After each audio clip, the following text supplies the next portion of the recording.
നമുക്കൊക്കെ ആദ്യമായിട്ട് വരയ്ക്കാൻ പഠിച്ച ഫ്ലവറൊക്കെ ഓർമ്മയുണ്ടാവുമല്ലേ? അതെല്ലാവർക്കും ഒരേപോലെ ആയിരിക്കും. പക്ഷേ ഉണ്ടാക്കാൻ പഠിച്ച ഫ്ലവർ അതങ്ങനെ ഒരേപോലെ ആയിരിക്കണമെന്നില്ല ട്ടാ.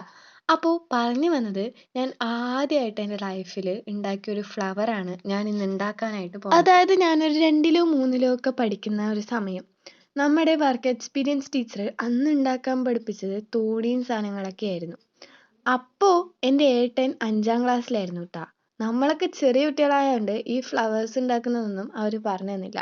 എൻ്റെ ഏട്ടൻ വീട്ടിൽ വന്ന് ഇത് ടിഷ്യൂ പേപ്പർ വെച്ച് ഉണ്ടാക്കുമ്പോഴാണ് ഞാനിത് പഠിച്ചത്.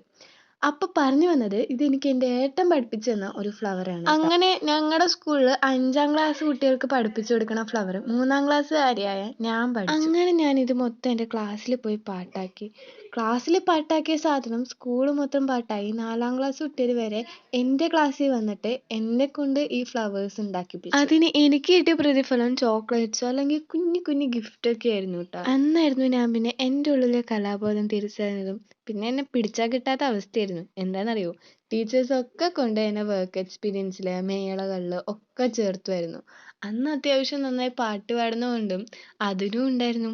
പിന്നെ ടീച്ചേഴ്സിൻ്റെയൊക്കെ ഒരു കണ്ണിലുണ്ണിയായി ഞാൻ അങ്ങോട്ട് മാറി. ഞാൻ പറഞ്ഞു വന്നത് വേറെ ഒന്നുമല്ല, 3ാം ക്ലാസ് വരെ എനിക്ക് ആ ഫ്ലവർ ഉണ്ടാക്കാൻ പറ്റുവാണെങ്കിൽ നിങ്ങൾക്ക് ഉണ്ടാക്കിയ എന്താ?